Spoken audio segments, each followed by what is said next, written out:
On Ash Wednesday morning in 1908, in a small Ohio village called Collinwood, a school opened its doors at 8 o'clock. As it did every morning, 360 children walked in with their coats and their lunch pails, and by 9 o'clock the building was on fire. By 10, more than 170 children were dead.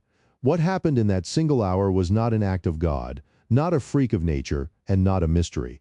It was the entirely foreseeable result of decisions made over years by people who had never imagined their consequences, in a community that had never been given the power to demand otherwise. This is that story.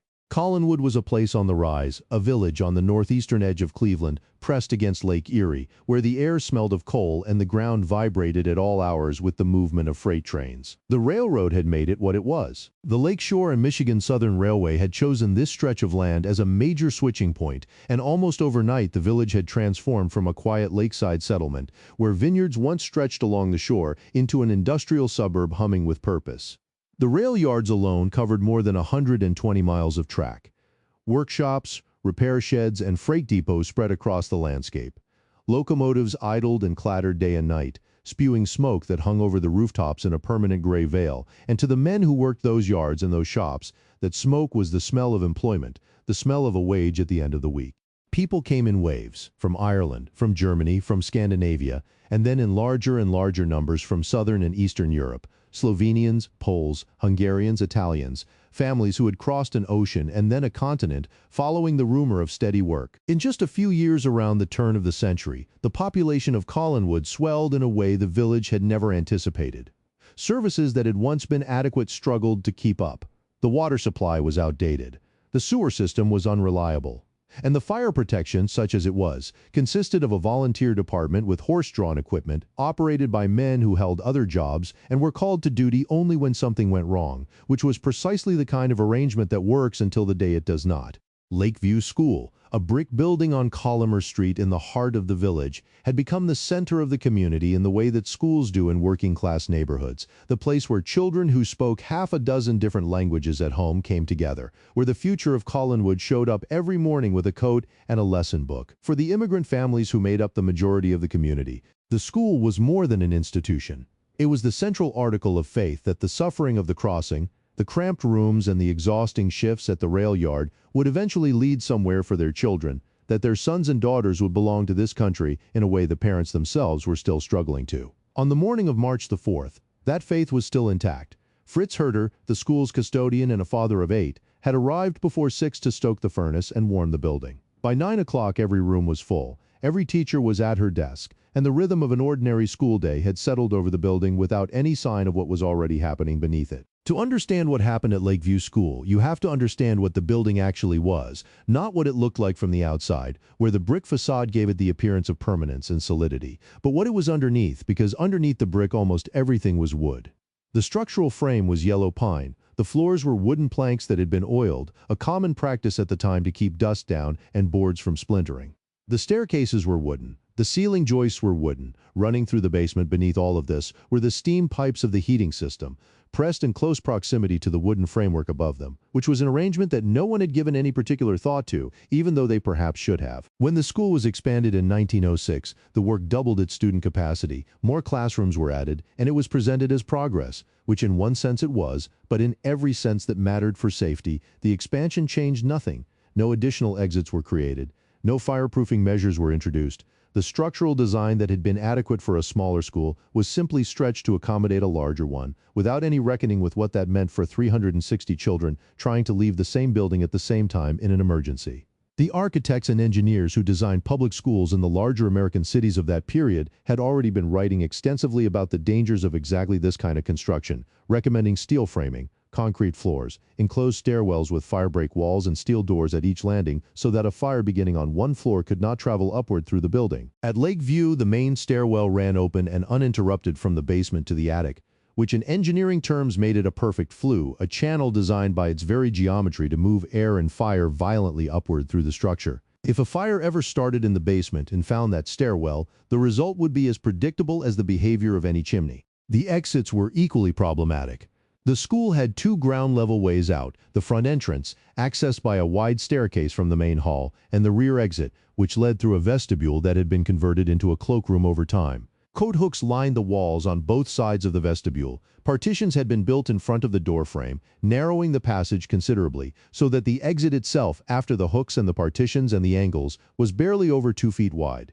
In practical terms, this meant that every child in the building who tried to leave through the rear exit would have to pass one or two at a time through a corridor hung with winter coats, around a partition, and through a doorway no wider than a wardrobe, which is not a problem until the moment it becomes the only way out for hundreds of children moving at the speed of panic. The building met every legal requirement of the time. There was no law requiring fireproof stairwells in a building like this one.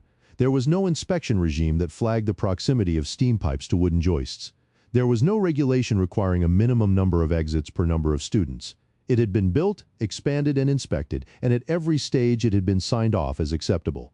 The danger was not hidden. It was simply not looked for. Down in the basement, in the weeks and months leading up to March, a steam pipe had been doing what overheated pipes in direct contact with would eventually do. Degree by degree, day after day, until that joist was approaching the temperature at which dry oiled wood begins its irreversible change. The building that looked from every angle like a school was, from the inside, a structure that had been counting down toward a single outcome for longer than anyone knew.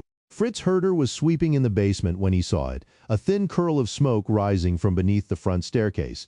Something that seemed almost gentle at first, the kind of thing you might mistake for dust catching the morning light in the wrong way. But Herder knew the building the way custodians know buildings, intimately and specifically, and he knew what the basement smelled like on an ordinary morning, and this was not that. He dropped what he was doing, crossed the basement at a run, pulled the fire alarm gong that would send its signal ringing through every classroom above him, and then ran upstairs to begin opening doors and calling out to children to move. In the classrooms, the alarm was initially met with something close to routine. The teachers had conducted fire drills before, and the children had been trained to line up and move toward the doors in an orderly fashion, which they began to do. None of them particularly alarmed, none of them yet understanding that the fire was not a drill, that it had been building silently beneath their feet for weeks, and that the staircase they were being directed toward was already alight. By the time the first children came down from the upper floors and turned toward the front doors, the flames had found the open stairwell shaft and done exactly what physics demanded of them. They roared upward. The brick exterior of the building, rather than containing the fire, was drawing it with a force that eyewitnesses would later compare to a chimney in full draft, and the wooden interior, the yellow pine and the oiled floors and the uninterrupted joists. The children at the front of the lines saw the flames, and everything that had been orderly became, in the space of a few seconds, something else entirely. Those heading toward the front turned and ran back. The children still coming down the stairs behind them had nowhere to go. The hallways and staircases became channels of pure panic, children pressing forward into children trying to reverse, the screaming blending with the roar of the fire above them, and in the confusion the rear exit became the only option left, so hundreds of children moved toward it at once, which was precisely the scenario the narrow vestibule and the 2-foot doorway had been quietly waiting for. Catherine Weiler was a second-grade teacher in her mid-20s, tall and physically commanding, known as someone strict but genuinely devoted to her students. She gathered her class at the sound of the alarm and moved them toward the front stairs, turned them immediately when she saw the fire, and got them as far as the lower hallway, where the corridor was already packed with children pressing toward the rear. She took a position at the edge of the mass and tried to pull children free, tried to create any clearance at all, tried by sheer physical force to relieve the pressure that was building as more and more students arrived from the floors above into a space that had already exceeded anything it was built to handle. She had time to find another way out. She chose not to take it, and when the mass of bodies eventually shifted under the combined force of hundreds of children pressing forward in darkness and smoke, she went down with them and did not come back up. The rear vestibule by this point had become a catastrophe that no individual act of heroism could reverse. The children who had arrived first were pressed against the door. The door opened outward, which should have allowed them through, but the children arriving behind them were coming faster than the door could be cleared, pressing the front of the mass harder against the frame and the partitions and the wall of coats on either side. Children fell and were not seen to fall by the children coming behind them, who came over the top.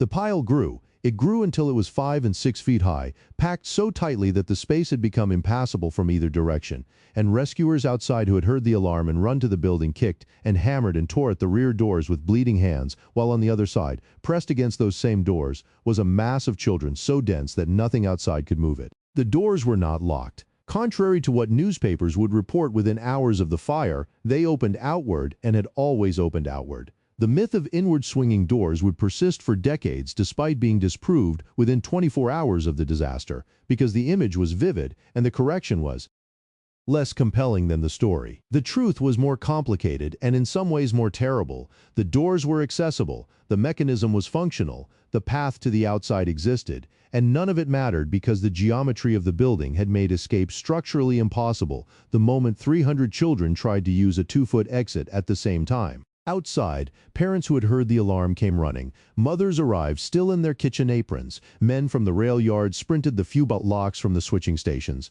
Police Chief Charles McElrath arrived among the first responders and began directing rescue efforts from the street, with the particular quality of composure that belongs to people who are terrified on a level they cannot afford to acknowledge, knowing that 3 of his own children were somewhere inside the burning building. Some children were saved through windows, teachers breaking glass with chairs and benches and lowering students one by one into the arms of adults waiting below. Ruby Irwin, a first-grade teacher in a corner classroom, managed to get half her class out through a window before the heat drove her back, lowering them carefully into waiting hands, saving every child she could physically reach. For the mass of children in the vestibule, there was nothing more that could be done. Rescuers pressed their hands against the doors and heard children on the other side and kept hammering, and when the doors finally gave way under the accumulated weight from inside, what confronted them was not something that any of them would describe directly in the days that followed. 9-year-old Niles Thompson had made it out through a window and landed in the crowd outside. He got to his feet and began moving through the children around him, face by face, searching for his younger brother Thomas.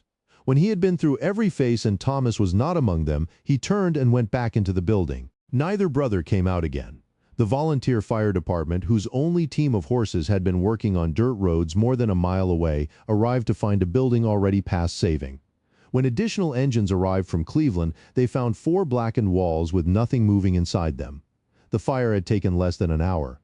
172 children were dead, along with 2 teachers and 1 rescuer who had gone in and not come out, and 19 of the bodies recovered from the ruins were burned so completely that no identification was possible. In the days that followed, Collinwood buried its children, and that sentence, simple as it is, does not begin to carry the weight of what it actually meant in a village of 8,000 people, where, by the end of that week, nearly every family had either lost a child or knew a family that had. Funeral processions moved through the streets in a continuous stream, one overlapping with the next, and churches that had never held weekday services conducted multiple ceremonies every day. 3 days after the fire, a public ceremony was held for the 19 children who could not be identified, buried together in a common grave at Lakeview Cemetery in white caskets, each one carrying a number that corresponded to a small description held in a registry, a scrap of clothing or a piece of jewelry, or a physical feature, in the hope that some family might eventually match the number to a name. Some families never did. Thousands attended the burial. Mothers who did not share a language stood together and shared something that did not require one. The coroner's inquest opened almost immediately, with the entire country watching and the pressure for accountability enormous, and the community's grief was compounded almost at once by its need to find someone to blame. That someone, within hours of the fire, was Fritz Herder. He was the janitor, an immigrant man who had been alone in the basement that morning, the only adult male in a building full of women and children, and in the logic of public outrage, that is exactly the position that blame finds first. Rumors spread before the smoke had cleared. Some said he had overfired the furnace. One newspaper ran a front-page suggestion that an unknown arsonist might be responsible, and for several days the implication circulated that Herder was that person, which was a story that required no evidence because it required only that he be foreign and present. The inquest concluded differently. Investigators examined the basement carefully and traced the sequence of events back to the steam pipe in direct contact with the wooden floor, joist above it which had been heating that joist slowly over a long period until it reached the temperature at which dry wood ignites. This was not something Herder had caused, and the coroner's finding attributed the fatalities to structural conditions to a building that should never have been built as it was. Fritz Herder bore no responsibility. He had pulled the alarm the moment he saw smoke. He had opened doors and called out to children and thrown students through windows to rescuers outside before being driven out himself with his face and hands burned. And he had also, in the account that the inquest never quite managed to acknowledge with the weight it deserved, lost 3 of his own children inside the building he had opened and cared for every morning of the school year. The verdict cleared him, and the rumors largely ignored it, because that is what rumors do. What emerged instead was something harder to resolve than a single guilty party. mothers and fathers, many of them not yet fluent in English and uncertain of their rights in a country they were still learning to inhabit, gathered in groups that spoke German, Slovenian, Polish, and Hungarian, and demanded answers in whatever language they had. 100 bereaved parents publicly vowed to take their grievances to the state legislature. Contemporary accounts describe meetings where people retold the events in broken voices across 4 different languages, where a father captured the helplessness of the community's shared loss by saying simply, "The school board is not to blame, they tell us. So then who is?" It was a question that had no satisfying answer, because the honest answer pointed to a system, a set of decisions made over years by people who had never imagined their consequences, and systems, as history repeatedly demonstrates, are the hardest things of all to hold to account. Community relief was genuine and swift. Churches mobilized, city officials made a deliberate point of reaching out to immigrant families to explain the inquest process and their rights within it, and fundraising eventually gathered more than $50,000,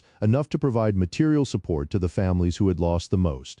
Social workers who visited homes in the weeks after the fire described what they found with a plainness that said more than elaboration would have. "The conditions were pitiful," said one. Not because the families lacked anything in spirit or resilience, but because grief of that concentration, landing in that many households in the space of a few days, is simply beyond what any community is designed to absorb. 2 years later, still in mourning and still in dispute about what should be built on the land where the school had stood, the village of Collinwood was formally absorbed into the city of Cleveland. The story of what happened after Collinwood is, in many ways, the most important part of this story, because what happened after was not what should have happened, and the distance between those two things tells us something that has not finished being true. The news spread across the country within hours, and every major newspaper gave it front-page coverage.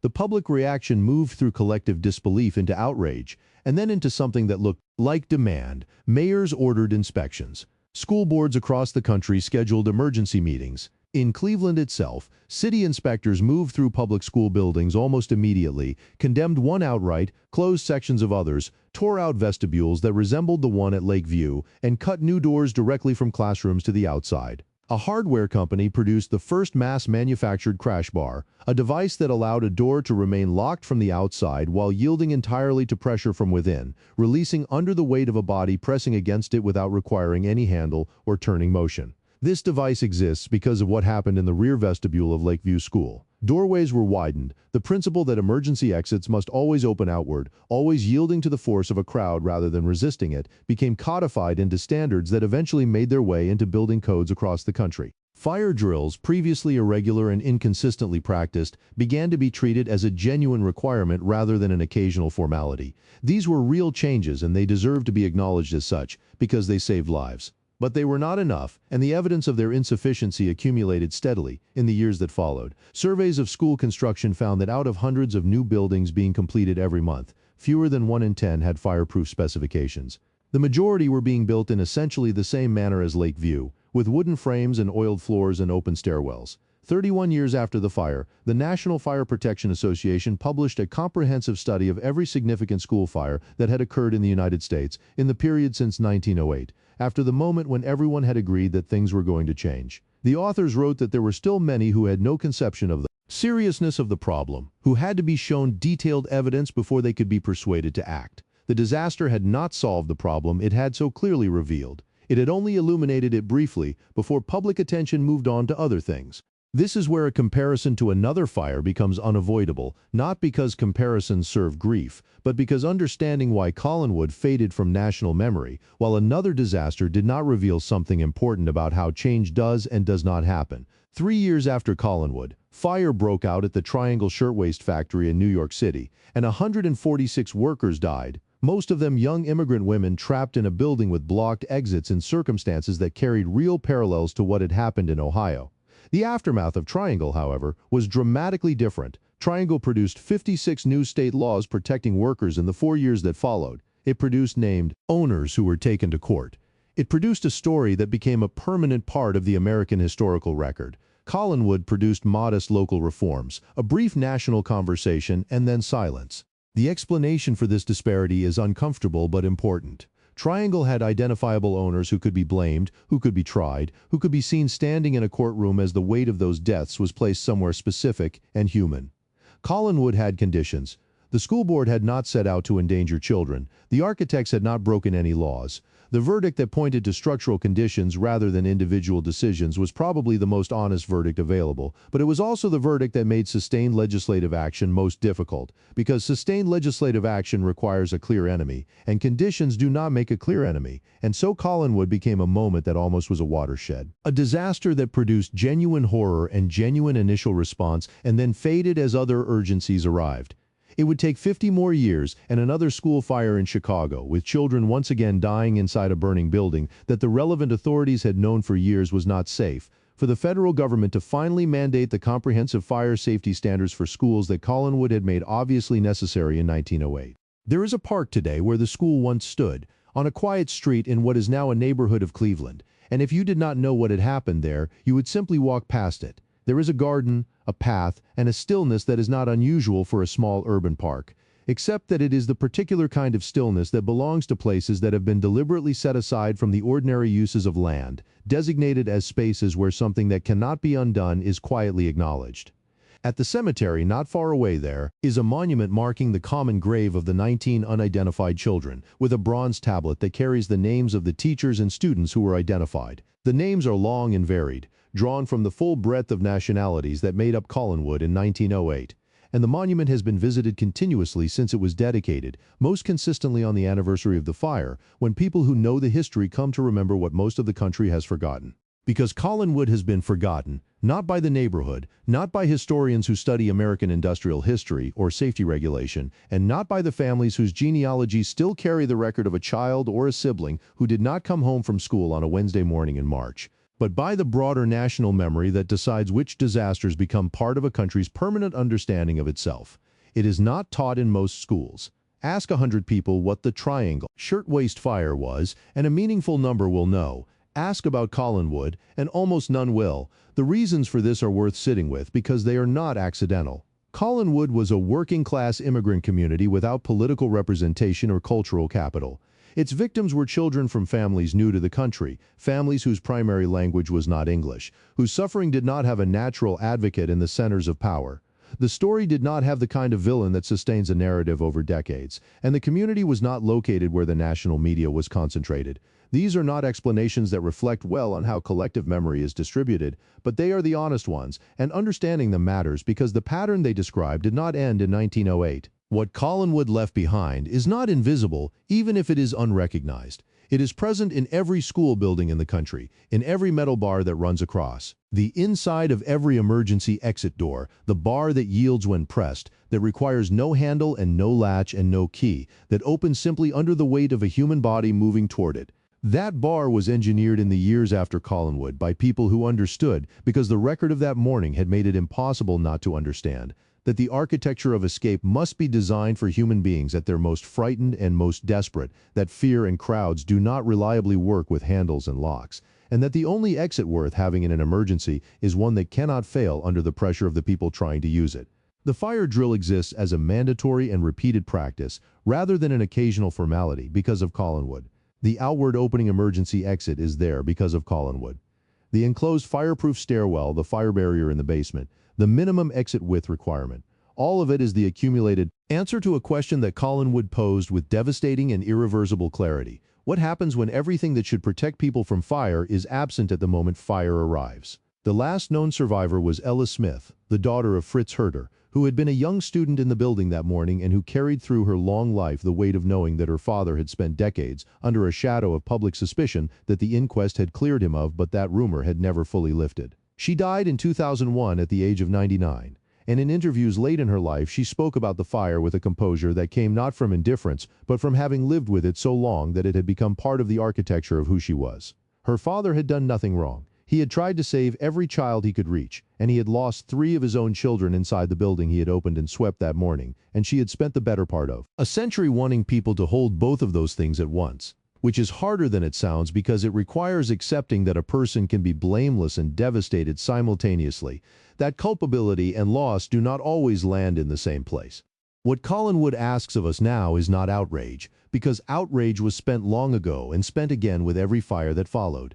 It asks for something quieter and more durable. It asks to be remembered as what it actually was, not a freak accident or a singular moment of misfortune, but the foreseeable result of building a school without the safeguards that were already known to be necessary, in a community that had not yet accumulated the political weight to demand otherwise, in a country that required the deaths of children to learn lessons that were already available. It remains to this day the worst school building fire in the history of the United States, a record that has not been broken, and the fact that it has not been broken is the closest thing this story has to a hopeful ending, because it means that the measures it eventually inspired, slowly and incompletely over decades, did do their work, and that every ordinary morning in every ordinary school, children file into a building that is safer than the one on Collinwood Street was, even if none of them know it, and even if knowing it would not make the rest of this easier to hold.